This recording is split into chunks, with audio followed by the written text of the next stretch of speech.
ಒಂದು ದೇಶ ಒಂದು ಚುನಾವಣೆ ಜಾರಿಗೆ ಸರ್ವ ಸಿದ್ಧತೆಗಳು ಆಗಿದೆ. ಮೊದಲ ಹಂತದಲ್ಲಿ ಕೇಂದ್ರ ಸಂಪುಟದಿಂದ ಒಪ್ಪಿಗೆಯನ್ನ ನೀಡಲಾಗಿದೆ. ಒಂದು ರಾಷ್ಟ್ರ ಒಂದು ಚುನಾವಣೆ ವ್ಯವಸ್ಥೆ ಜಾರಿ ಸಂಬಂಧ ಮೊದಲ ಹಂತದಲ್ಲಿ ಸಿದ್ಧತೆಗಳು ಏನೇನ್ ಬೇಕು ಅದಕ್ಕೆ ಈಗ ಸಂಪುಟದಿಂದ ಒಪ್ಪಿಗೆಯನ್ನ ನೀಡಲಾಗಿದೆ. ಒಂದು ರಾಷ್ಟ್ರ ಒಂದು ಚುನಾವಣೆ ಪ್ರಸ್ತಾವನೆಗೆ ಅನುಮೋದನೆಯನ್ನ ನೀಡಲಾಗುತ್ತೆ. ಸಂಸತ್ ಚಳಿಗಾಲದ ಅಧಿವೇಶನದಲ್ಲಿ ಮಸೂದೆಯನ್ನ ಮಂಡನೆ ಮಾಡಲಾಗುತ್ತೆ.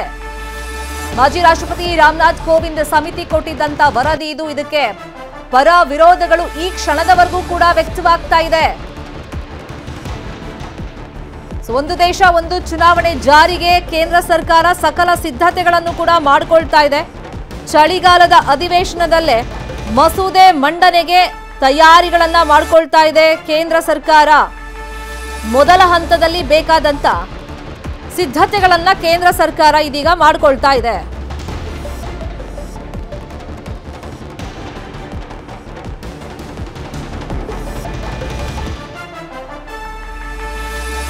ಹಾಗಾದ್ರೆ ಏನಿದು ಒಂದು ದೇಶ ಒಂದು ಚುನಾವಣೆ ಅಂತಂದ್ರೆ, ಲೋಕಸಭೆ ಮತ್ತೆ ರಾಜ್ಯಗಳ ವಿಧಾನಸಭೆಗಳಿಗೆ ಏಕಕಾಲದಲ್ಲಿ ಚುನಾವಣೆ ನಡೆಯೋದು ಭಾರತಕ್ಕೆ ಅದೇನು ಹೊಸತಲ್ಲ. ಆದ್ರೆ ಸ್ವತಂತ್ರ ಭಾರತದ ಮೊದಲ 2 ಸಾರ್ವತ್ರಿಕ ಚುನಾವಣೆ ಜೊತೆಯಲ್ಲಿ ರಾಜ್ಯ ವಿಧಾನಸಭೆ ಚುನಾವಣೆ ಎಲ್ಲ ನಡೆದಿತ್ತು. ಆ ಸಂದರ್ಭದಲ್ಲಿ ಆ ನಂತರ ಅದು ಸಾಧ್ಯವಾಗಲಿಲ್ಲ.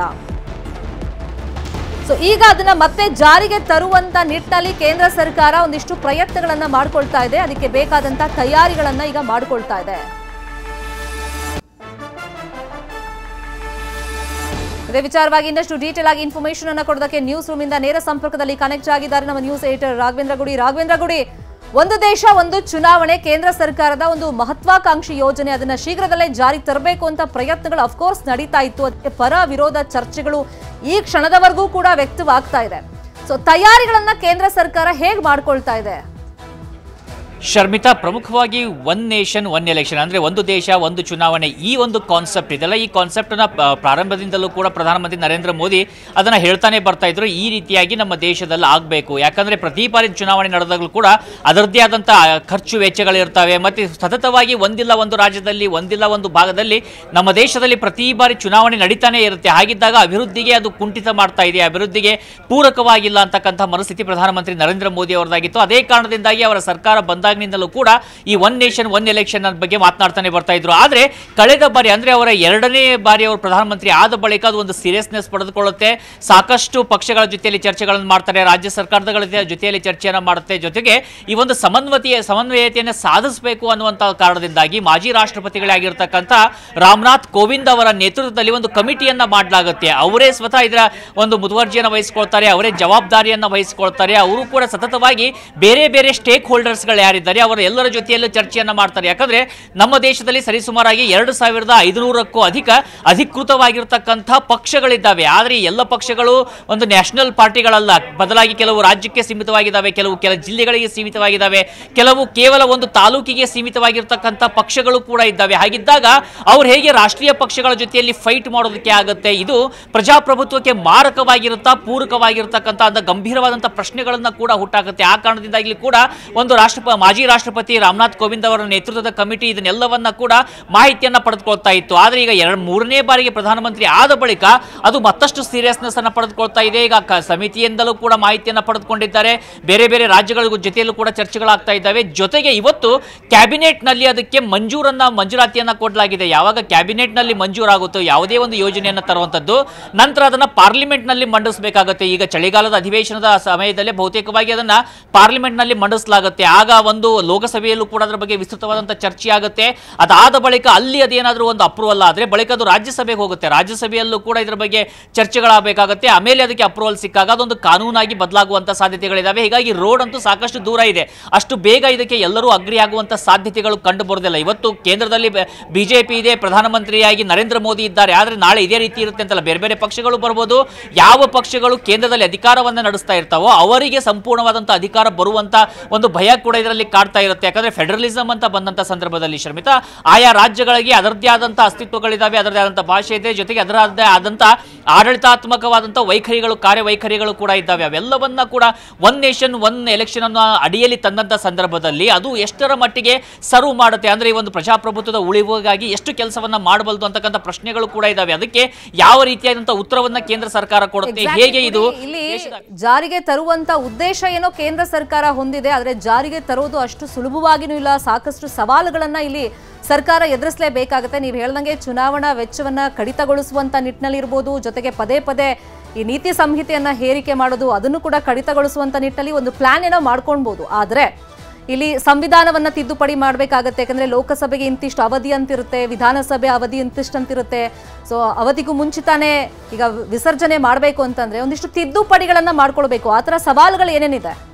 ಖಂಡಿತವಾಗಿ ಈಗ ಬಹುತೇಕವಾಗಿ ಇದು ಜಾರಿಗೆ ಅಂದ್ರೆ ಇಲ್ಲಿ ಅಪ್ರೂವಲ್ ಬಂದರೂ ಕೂಡ ಶರ್ಮಿತಾ, ನೇರವಾಗಿ ನಾಳೆ ಅಥವಾ ನಾಡಿದ್ದು ಅಥವಾ ಇದೇ ವರ್ಷ ಇಲ್ಲ ಮುಂದಿನ ವರ್ಷವೇ ಚುನಾವಣೆ ಆಗುತ್ತೆ ಅಂತ ಅಲ್ಲ, ಬದಲಾಗಿ ಅದಕ್ಕೆ ಕಾಲಾವಕಾಶ ಇದ್ದೇ ಇರುತ್ತೆ. ಇದು ಬಹುತೇಕವಾಗಿ ಒಂದು ವೇಳೆ ಈ ಬಾರಿ ಮಂಜೂರಾತಿ ಸಿಕ್ಕು ಅದೇ ಒಂದು ಕಾಯ್ದೆಯಾಗಿ ಬದಲಾದ ಬಳಿಕ 2029ರ ಚುನಾವಣೆ ಇದೆಯಲ್ಲ, ಅದು ಈ ರೀತಿಯಾಗಿ ಒನ್ ನೇಷನ್ ಒನ್ ಎಲೆಕ್ಷನ್ಗೆ ಕಾರಣ ಆಗುವಂತ ಸಾಧ್ಯತೆಗಳಿರ್ತವೆ. ಯಾಕಂದ್ರೆ ಅದಕ್ಕಿಂತ ಪೂರ್ವದಲ್ಲಿ ಬಹುತೇಕವಾಗಿ 2025 ಅಥವಾ 26ರಲ್ಲಿ ಡಿನೋಟಿಫಿಕೇಶನ್ ಕೂಡ ಆಗ್ತಾ ಇದೆ. ಅಂದ್ರೆ ಆ ಒಂದು ಡಿನಾಮಿನೇಷನ್ ಯಾವ್ಯಾವ ಜನಸಂಖ್ಯೆ ಎಷ್ಟಿದೆ ಅದರ ಆಧಾರದಲ್ಲಿ ಒಂದು ಲೋಕಸಭೆ ಸೀಟ್ಗಳು ಕೂಡ ಇನ್ಕ್ರೀಸ್ ಆಗಬೇಕಾಗುತ್ತೆ. ಸುಮಾರು 725 ಸೀಟ್ಗಳಾಗ್ತವೆ. ಇವತ್ತು ನಮ್ಮ ದೇಶದಲ್ಲಿ ಇರ್ತಕ್ಕಂಥ ಒಂದು ಸಂಸದರ ಸಂಖ್ಯೆ ಏನಿದೆ ಅದು 720 ಅಥವಾ 750ರವರೆಗೆ ಹೋಗುವಂತ ಸಾಧ್ಯತೆಗಳಿದಾವೆ. ಅದು ಕೂಡ ಆಗಬೇಕಾಗಿರುವಂತದ್ದು 2026ರ ವೇಳೆಗೆ ಬಹುತೇಕವಾಗಿ ಕನ್ಫರ್ಮ್ ಆಗುತ್ತೆ. ಬಹುತೇಕವಾಗಿ ಆ ಒಂದು ಕೆಲಸಗಳು ಕೂಡ ಶುರುವಾಗ್ತವೆ. ಹೀಗಾಗಿ ಒಂದು ಕಡೆಯಿಂದ ಅದು ಕೂಡ ಆಗಬೇಕಾಗತ್ತೆ. ಆಯಾ ಒಂದು ಜನಸಂಖ್ಯೆಯ ಆಧಾರಿತವಾದಂತ ಲೋಕಸಭಾ ಕ್ಷೇತ್ರಗಳ ವಿಂಗಡಣೆ ಆಗಬೇಕು, ಮರು ವಿಂಗಡಣೆ ಆಗಬೇಕು. ಅದಾದ ಬಳಿಕ ಮತ್ತೊಂದು ಪ್ರಮುಖವಾದಂತ ಒಂದು ಕಾಯ್ದೆ ಇದೆ, ಏನಂದ್ರೆ ಮಹಿಳಾ ಮೀಸಲಾತಿ ಕಾಯ್ದೆ. ಅದನ್ನ ಕಳೆದ ಬಾರಿಗೆ ಆಲ್ರೆಡಿ ಅಂಗೀಕೃತವಾಗಿರ್ತಕ್ಕಂಥದ್ದು, ಅದು ಕಾಯ್ದೆ ಕೂಡ ಆಗಿದೆ. ಅದು ಕೂಡ 2027ರ ನಂತರ ಜಾರಿಗೆ ಬರುತ್ತೆ. ಅಂದ್ರೆ 30% ಮಹಿಳೆಯರಿಗೆ ಲೋಕಸಭೆ ಇರ್ಬೋದು ಅಥವಾ ಯಾವುದೇ ಚುನಾವಣೆ ಇರ್ಬೋದು ಅದರಲ್ಲಿ ಮೀಸಲಾತಿಯನ್ನ ಕೊಡಲಾಗಬೇಕಾಗತ್ತೆ. ಅದು ಕೂಡ ಒಂದು ಜಾರಿಗೆ ಬರಬೇಕಾಗತ್ತೆ. ಹೀಗಾಗಿ ಇವೆಲ್ಲವೂ ಒಂದು ಮುಂದಿರತಕ್ಕಂಥ ಚಾಲೆಂಜಸ್ಗಳಂತೂ ಬಹುತೇಕ ಕಠಿಣವಾಗಿರುವಂತದ್ದು. ಯಾವುದೇ ರೀತಿಯಂತ ನಿರ್ಧಾರಗಳು ಚರ್ಚೆಗಳು ಈಗ ಶುರುವಾದರೂ 2029 ಅಥವಾ 2034ರ ಒಂದು ಟಾರ್ಗೆಟ್ ಅನ್ನ ಇಟ್ಟುಕೊಂಡೇ ಕೇಂದ್ರ ಸರ್ಕಾರ ಕೂಡ ಈಗ ಮಾಡ್ತಾ ಇರುವಂತದ್ದು. ಅಂದ್ರೆ ಭವಿಷ್ಯದ ದೃಷ್ಟಿಯಿಂದ ನೋಡಿದಾಗ ದೇಶದಲ್ಲಿ ಒಂದು ಚುನಾವಣೆ ಒಂದು ಬಾರಿಗೆ ನಡೆದಾಗ ಸಾಕಷ್ಟು ದೊಡ್ಡ ಮಟ್ಟದಲ್ಲಿ ಒಂದು ಖರ್ಚು ವೆಚ್ಚಗಳು ಉಳಿತವೆ, ಸಮಯಾವಕಾಶ ಉಳಿತವೆ. ಮತ್ತೆ ನೀವು ಹೇಳಿದಾಗೆ ಪದೇ ಪದೇ ನೀತಿ ಸಂಹಿತೆ ಹಾಕುವಂತ ಒಂದು ವಿಪರ್ಯಾಸ ಏನ್ ಬರ್ತಾ ಇದೆ ಅಥವಾ ಔಚಿತ್ಯ ಏನ್ ಬರ್ತಾ ಇದೆ ಅದನ್ನು ಕೂಡ ತಡೆಗಟ್ಟಬಹುದು ಅನ್ನುವಂತ ಉದ್ದೇಶ ಈಡೇರೋದಕ್ಕೆ ಏನಾದರೂ ಇವರು ಮುಂದೆ ಆಗ್ತಾ ಇದ್ರೆ ಖಂಡಿತವಾಗಿ ಅದಕ್ಕೆ ಸಮಯಾವಕಾಶ ಇದೆ. ಆದರೆ ಸರಿಸುಮಾರಾಗಿ ಒಂದು 10 ವರ್ಷಗಳ ಕಾಲ ಆದರೂ ಅದಕ್ಕೆ ಬೇಕಾಗುತ್ತೆ. ಯಾಕಂದ್ರೆ ಇಷ್ಟೆಲ್ಲ ಕೆಲಸಗಳಿದಾವೆ. ಒಂದು ಮರು ವಿಂಗಡಣೆ ಆಗಬೇಕಾಗತ್ತೆ, ಮಹಿಳಾ ಮೀಸಲಾತಿ ಜಾರಿಗೆ ಬರಬೇಕಾಗತ್ತೆ, ಅದಾದ ಬಳಿಕವಷ್ಟೇ ಇದಾಗುವಂತ ಸಾಧ್ಯತೆಗಳಿರ್ತವೆ. ಒಟ್ಟಿನಲ್ಲಿ ಸಮಯ ಇದೆ, ಆದ್ರೆ ಗಂಭೀರ ಚರ್ಚೆಗಳಂತೂ ಶುರುವಾಗಿದ್ದಾವೆ ಇವತ್ತಿನಿಂದ ಶರ್ಮಿತಾ. ಅಂದ್ರೆ ಈಗ ಸಮಯ ಮತ್ತೆ ಸಂಪನ್ಮೂಲವನ್ನ ಉಳಿಸುವಂತ ನಿಟ್ಟಿನಲ್ಲಿ ಈ ಯೋಜನೆಯನ್ನ ತರಬೇಕು, ಕಾರ್ಯರೂಪಕ್ಕೆ ತರಬೇಕು. ಒಂದು ದೇಶ ಒಂದು ಚುನಾವಣೆ ಅಂತ ಹೇಳ್ತಿದ್ರ, ಒಂದು ಎಲೆಕ್ಷನ್ ಅಂತ. ಬಟ್ ಇಲ್ಲಿ ಈ ಸಿಬ್ಬಂದಿಗಳ ಕೊರತೆ ಇರ್ಬೋದು, ಏಕಕಾಲಕ್ಕೆ ಚುನಾವಣೆ ಆದಂತ ಸಂದರ್ಭದಲ್ಲಿ ಇವಾಗ ಫಾರ್ ಎಕ್ಸಾಂಪಲ್ ಈಗ 5ಕ್ಕಿಂತ ಹೆಚ್ಚು ರಾಜ್ಯಗಳಲ್ಲೇ ಚುನಾವಣೆ ಅಕಸ್ಮಾತ್ ನಡೆದಂಥ ಸಂದರ್ಭದಲ್ಲಿನೇ ಈ ಸಿಬ್ಬಂದಿ ಕೊರತೆ ಇರ್ಬೋದು, ಅವ್ರನ್ನ ಅಲಾಟ್ ಮಾಡೋದಿರ್ಬೋದು, ಇಂಥದ್ದೆಲ್ಲ ಪ್ರಾಬ್ಲಮ್ಸ್ ಆಗುತ್ತೆ. ಇದು ಒಂದು ಸವಾಲಲ್ವಾ ಗುಡಿ? ಖಂಡಿತವಾಗಿಯೂ ಕೂಡ. ಯಾಕಂದ್ರೆ ನಾವು 2024ರ ಮೊನ್ನೆಯ ಲೋಕಸಭೆ ಚುನಾವಣೆಯನ್ನು ನೋಡ್ತಾ ಇದ್ರೆ ಅದೇ ಒಂದು ಮೆಗಾ ಧಾರಾವಾಹಿದ ರೀತಿ ಆಗ್ತಾ ಇತ್ತು. ಒಂದು ವೇಳೆ ಇಡೀ ದೇಶದಲ್ಲಿ ಒನ್ ನೇಷನ್ ಒನ್ ಚುನಾವಣೆ ಬಂದರೂ ಕೂಡ ಅದು 6 ತಿಂಗಳ ಕಾಲಾವಕಾಶವನ್ನು ತೆಗೆದುಕೊಳ್ಳುವಂಥ ಸಂದರ್ಭ ಇದ್ರೆ, ಆ ರೀತಿಯಾದಂಥ ಹಂತದಲ್ಲಿ ನಮ್ಮ ಚುನಾವಣೆ ವ್ಯವಸ್ಥೆ ಇದ್ರೆ ಖಂಡಿತವಾಗಿಯೂ ಅದು ಮತ್ತಷ್ಟು ಖರ್ಚು ವೆಚ್ಚಕ್ಕೆ, ಸಮಯ ವ್ಯರ್ಥ ಮಾಡೋದಕ್ಕೆ ಕಾರಣವಾಗುತ್ತೆ ಹೊರತು ಸಮಯ ಉಳಿತಾಯಕ್ಕೆ ಅಥವಾ ಖರ್ಚು ವೆಚ್ಚ ಉಳಿತಾಯಕ್ಕಂತೂ ಕಾರಣ ಆಗೋದಿಲ್ಲ. ಹೀಗಾಗಿ ಸಹಜವಾಗಿ ಇರ್ತಕ್ಕಂಥ ಪ್ರಶ್ನೆ ಅಂದ್ರೆ ಹೇಗೆ ಆಮೂಲಾಗ್ರವಾದಂಥ ಬದಲಾವಣೆಯನ್ನು ತರ್ತಾರೆ. ಒಂದು ಎಲೆಕ್ಟ್ರಲ್ ಸಿಸ್ಟಮ್ಗೆ ತರಬೇಕಾಗತ್ತೆ, ಜೆನ್ಯೂನ್ ಆಗಿರ್ತಕ್ಕಂಥ ವೋಟರ್ಸ್ಗಳನ್ನ ಗುರುತಿಸಬೇಕಾಗತ್ತೆ. ಈಗ ಕ್ಷೇತ್ರ ಮರು ವಿಂಗಡಣೆಗಳಾದಾಗ ಆಗ್ಲೂ ಕೂಡ ಸಾಕಷ್ಟು, ಅದರಲ್ಲೂ ಪ್ರಮುಖವಾಗಿ ದಕ್ಷಿಣ ಭಾರತದಲ್ಲಿ ಸಾಕಷ್ಟು ವಿರೋಧ ವ್ಯಕ್ತವಾಗುವಂತ ಕಾರಣಗಳಿದಾವೆ. ಯಾಕಂದ್ರೆ ಜನಸಂಖ್ಯೆ ವೈಸ್ ನೋಡಿದಾಗ ಇವತ್ತು ಉತ್ತರ ಭಾರತದಲ್ಲಿ ಜಾಸ್ತಿ ಜನಸಂಖ್ಯೆ ಇದೆ, ಆದ್ರೆ ಒಂದು ಸಂಪನ್ಮೂಲಗಳ ವೈಸ್ ನೋಡಿದಾಗ ಅಥವಾ ಒಂದು ಯಾವ ರೀತಿಯಾದಂಥ ಡೆವಲಪ್ಮೆಂಟ್ ಇದೆ, ಹೇಗೆ ಹಣಕಾಸಿನ ಪರಿಸ್ಥಿತಿ ಇದೆ ಅನ್ನುವಂಥ ವಿಷಯವನ್ನು ಗಮನಿಸೋದು. ಅದರ ದಕ್ಷಿಣದಲ್ಲಿ ಸಾಕಷ್ಟು ದೊಡ್ಡ ಪ್ರಮಾಣದಲ್ಲಿ ಅಭಿವೃದ್ಧಿ ಆಗ್ತಾ ಇರುವಂಥದ್ದು. ಈ ಒಂದು ಅಂದ್ರೆ ಫ್ಯಾಮಿಲಿ ಪ್ಲಾನಿಂಗ್ ನಾವು ಉತ್ತರ ಭಾರತದವರು ಅಷ್ಟಾಗಿ ಒಪ್ಪಿಕೊಳ್ಳದೇ ಇದ್ರು, ದಕ್ಷಿಣ ಭಾರತದವರು ಒಪ್ಪಿಕೊಂಡಿದ್ರು. ಹೀಗಾಗಿ ಈಗ ಕ್ಷೇತ್ರ ಮರು ವಿಂಗಡಣೆ ವಿಭಜನೆ ಆದಾಗ ದಕ್ಷಿಣ ಭಾರತಕ್ಕೆ ಅನ್ಯಾಯ ಆಗುತ್ತೆ ಅಂತಕ್ಕಂಥ ಚರ್ಚೆಗಳಿಗೆ ಆಲ್ರೆಡಿ ಶುರುವಾಗಿದ್ದಾವೆ. ಅದನ್ನ ಯಾವ ರೀತಿಯಾಗಿ ಹ್ಯಾಂಡಲ್ ಮಾಡುತ್ತೆ ಕೇಂದ್ರ ಸರ್ಕಾರ, ಅದು ಮೊದಲೇ ಸವಾಲಾಗುತ್ತೆ. ಎರಡನೇದು ಮಹಿಳಾ ಮೀಸಲಾತಿ ವಿಚಾರ ಬಂದಾಗ ಅದನ್ನು ಹೇಗೆ ಹ್ಯಾಂಡಲ್ ಮಾಡುತ್ತೆ ಸವಾಲಾಗುತ್ತೆ. ಮೂರನೇದಾಗಿ ಒನ್ ನೇಷನ್ ಒನ್ ಎಲೆಕ್ಷನ್ ಅಂತ ಬಂದಾಗ ಮೂರು ಪ್ರಮುಖವಾದಂತಹ ಇಲ್ಲಿ ಸವಾಲುಗಳಾಗ್ತವೆ. ಒಂದು ಲಾಜಿಸ್ಟಿಕ್ ಅನ್ನ ಯಾವ ರೀತಿಯಾಗಿ ವ್ಯವಸ್ಥೆ ಮಾಡ್ಕೊಳ್ತಾರೆ, ಭದ್ರತೆಯನ್ನ ಹೇಗೆ ಕೊಡ್ತಾರೆ, ನಿಷ್ಪಕ್ಷಪಾತವಾಗಿರ್ತಕ್ಕಂಥ ಚುನಾವಣೆಯನ್ನ ಹೇಗೆ ನಡೆಸ್ತಾರೆ ಅಂತೇಳಿ ಪ್ರತಿಯೊಬ್ಬರಿಗೂ ಕೂಡ ಅಗ್ರಿ ಆಗೋ ರೀತಿಯಾಗಿ ಒಪ್ಪಿಕೊಳ್ಳೋ ರೀತಿಯಂತ ಕಾರಣಗಳನ್ನ ಕೊಟ್ಟು ಅದಕ್ಕೆ ಬೇಕಾಗಿರ್ತಕ್ಕಂಥ ವ್ಯವಸ್ಥೆಗಳನ್ನ ಮಾಡಿಕೊಂಡ್ರೆ ಮಾತ್ರ ಈ ಒಂದು ಮೋದಿಯವರ ಕನಸು ಈಡೇರುತ್ತೆ. ಇಲ್ಲದಿದ್ರೆ ಇದೇ ದೊಡ್ಡ ಮಟ್ಟದ ಸವಾಲಿಗೂ ಕೂಡ ಕಾರಣ ಆಗುವಂತ ಸಾಧ್ಯತೆಗಳಿದ್ದಾವೆ. Sharmita, fine, thank you Raghavendra Gudi ತಮ್ಮೆಲ್ಲ ಇನ್ಫಾರ್ಮೇಶನ್ಗೆ. ಮಾಜಿ ರಾಷ್ಟ್ರಪತಿ ರಾಮನಾಥ್ ಕೋವಿಂದ್ ವರದಿ ಕೊಟ್ಟಿತ್ತಲ್ಲ, ಒಂದು ಸಮಿತಿ ಮಾಡಿಕೊಂಡು ವರದಿ ಕೊಟ್ಟಿದ್ರಲ್ಲ, ಅದರಲ್ಲಿ ಏನಿದೆ ಹಾಗಾದ್ರೆ? ಚುನಾವಣೆ ವೆಚ್ಚ, ಸಮಯ ಎಲ್ಲವೂ ಉಳಿತಾಯ ಆಗುತ್ತೆ ಒನ್ ನೇಷನ್ ಒನ್ ಎಲೆಕ್ಷನ್ ಜಾರಿಗೆ ಬಂದಂತ ಸಂದರ್ಭದಲ್ಲಿ. ಹಾಗಾಗಿ ಒಂದು ದೇಶ ಒಂದು ಚುನಾವಣೆಯನ್ನ ನಡೆಸಬಹುದು ಅಂತ ವರದಿಯಲ್ಲಿ ಉಲ್ಲೇಖವನ್ನ ಮಾಡಿದ್ದಾರೆ. ಒಟ್ಟಿಗೆ ಎಲೆಕ್ಷನ್ ಅನ್ನು ನಡೆಸೋದಕ್ಕೆ ಇದು ಸಹಕಾರಿಯಾಗುತ್ತೆ. ಈ ಚುನಾವಣೆಗೆ ರಾಜ್ಯಗಳ ಅನುಮೋದನೆ ಬೇಕಾಗಿಲ್ಲ.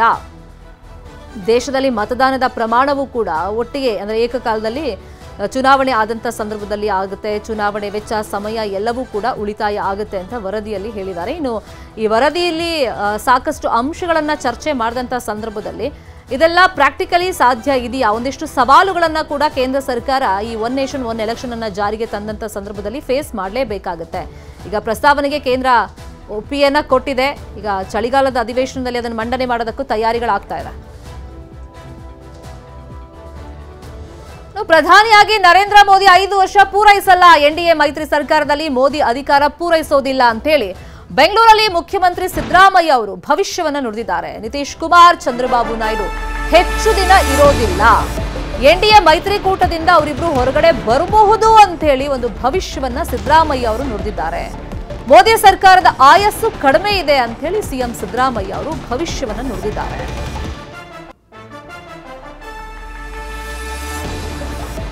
ಇಂಥದ್ದೆಲ್ಲ ಚರ್ಚೆಗಳು ಯಾವಾಗ ನಡೀತಾ ಇತ್ತು ಅಂದ್ರೆ ಲೋಕಸಭೆ ಎಲೆಕ್ಷನ್ ರಿಸಲ್ಟ್ ಬಂತಲ್ಲ, ಸರ್ಕಾರ ರಚನೆಯ ಪ್ರಕ್ರಿಯೆಗಳು ನಡೀತಾ ಇತ್ತು. ಆಮೇಲೆ ಪ್ರಮಾಣ ವಚನ ಆದ್ಮೇಲೂ ಕೂಡ ಸ್ವಲ್ಪ ದಿನ ನಡೀತಾ ಇತ್ತು. ಒಂದಿಷ್ಟು ಬೇಡಿಕೆಗಳನ್ನ ಚಂದ್ರಬಾಬು ನಾಯ್ಡು ಮತ್ತೆ ನಿತೀಶ್ ಕುಮಾರ್ ಎನ್ಡಿಎ ಮುಂದೆ ಇಟ್ಟಂತ ಸಂದರ್ಭದಲ್ಲಿ ಹೆಚ್ಚು ದಿನ ಉಳಿಯೋದಿಲ್ವೇನೋ, ಇವ್ರ ಫ್ರೆಂಡ್ಶಿಪ್ಪು ಬೇಗ ಮುರಿದು ಹೋಗ್ಬಿಡುತ್ತೆ ಏನೋ, ನಿತೀಶ್ ಕುಮಾರ್ ಚಂದ್ರಬಾಬು ನಾಯ್ಡುನೇ ಮೈತ್ರಿಕೂಟದಿಂದ ಹೊರಗಡೆ ಬಂದ್ಬಿಡ್ತಾರೇನೋ, ಇಂಥ ಚರ್ಚೆಗಳು ಆಗ್ತಿತ್ತು. ಆಮೇಲೆ ಎಲ್ಲವೂ ಕೂಡ ಸುಗಮವಾಗಿ ನಡೀತಾ ಇತ್ತು ಸರ್ಕಾರದಲ್ಲಿ. ಈಗ ಸಿಎಂ ಸಿದ್ದರಾಮಯ್ಯ ಈ ಬಗ್ಗೆ ಭವಿಷ್ಯವನ್ನು ನುಡಿದಿದ್ದಾರೆ. Looking at the developments, political development taking place in the government, see, with the support of the JDU and Chandrababu Naidu, is surviving alwa. ಅವ್ರು ಯಾವತ್ತಾರು ವಾಪಸ್ ತಗೊಬಿಡ್ಬೋದು ಬೆಂಬಲನ. ಆಗೇನಾಗುತ್ತೆ?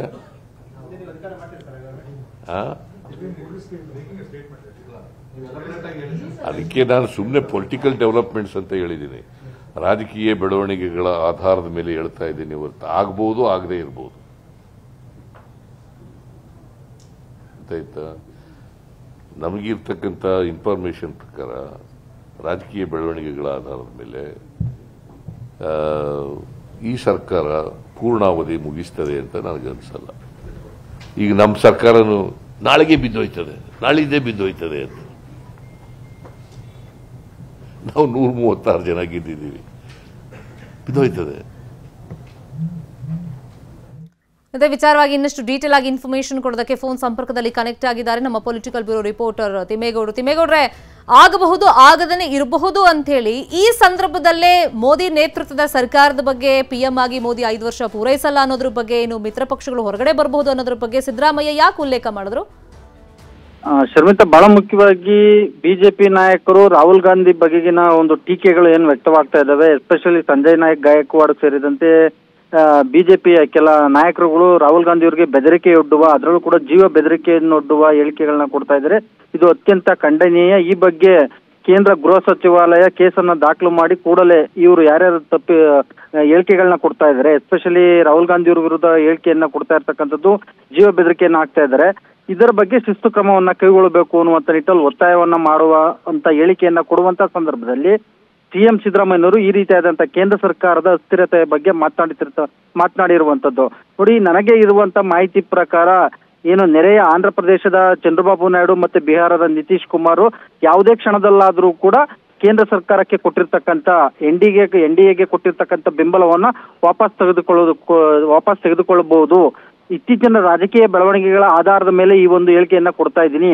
ಯಾಕಂತ ಹೇಳಿದ್ರೆ ಬಿಜೆಪಿಯವರು ಕರ್ನಾಟಕ ಸರ್ಕಾರ ಇವತ್ತು ಬಿದ್ದೋಗುತ್ತೆ ನಾಳೆ ಬಿದ್ದೋಗುತ್ತೆ ಅಂತ ಹೇಳ್ತಾರಲ್ಲ, ನನ್ಗಿರ್ತಕ್ಕಂಥ ಮಾಹಿತಿ ಪ್ರಕಾರವೂ ಕೂಡ ಈ ರೀತಿಯಾದಂತ ಕೇಂದ್ರ ಸರ್ಕಾರ ಏನು ಅಸ್ಥಿರಗೊಳ್ಳಬಹುದು. ಶೀಘ್ರದಲ್ಲೇ ಇನ್ನು ಸ್ವಲ್ಪ ದಿನದಲ್ಲೇ ನಾವು ಕೂಡ ಸರ್ಕಾರ ರಚನೆ ಮಾಡ್ತೀವಿ ಅನ್ನುವಂಥ ಮಾತನ್ನು ಕೂಡ ಸಿದ್ದರಾಮಯ್ಯನವರು ಉಲ್ಲೇಖವನ್ನ ಮಾಡಿರ್ತಕ್ಕಂಥದ್ದು. ಎಲ್ಲೋ ಒಂದ್ ಕಡೆಗೆ ಸಿಎಂ ಸಿದ್ದರಾಮಯ್ಯನವರು ಈ ರೀತಿಯಾದಂತ ಕೇಂದ್ರ ಸರ್ಕಾರದ ಅಸ್ಥಿರತೆಯ ಬಗ್ಗೆ ಸುಳಿವನ್ನು ಕೊಡೋದ್ರ ಮುಖಾಂತರ ಮುಂದಿನ ದಿನಗಳಲ್ಲಿ ಚಂದ್ರಬಾಬು ನಾಯ್ಡು ಮತ್ತೆ ನಿತೀಶ್ ಕುಮಾರ್ ಬೆಂಬಲದೊಂದಿಗೆ ಮುಂದೆ UPA ಸರ್ಕಾರ ಅಧಿಕಾರಕ್ಕೇರುವ ಒಂದು ಸಾಧ್ಯತೆಗಳಿದಾವೆ ಅನ್ನುವಂತ ಒಂದು ಮಾತನ್ನ ಪರೋಕ್ಷವಾಗಿ ಒಂದು ರೀತಿ ಸುಳಿವು ಕೊಡುವಂತ ರೀತಿಯಲ್ಲಿ ವ್ಯಕ್ತಪಡಿಸಿರ್ತಕ್ಕಂಥದ್ದು ಶರ್ಮಿತಾ. ಫೈನ್, ಥ್ಯಾಂಕ್ ಯು ತಿಮ್ಮೇಗೌಡ್ರೆ ತಮ್ಮ ಇನ್ಫಾರ್ಮೇಶನ್ಗೆ.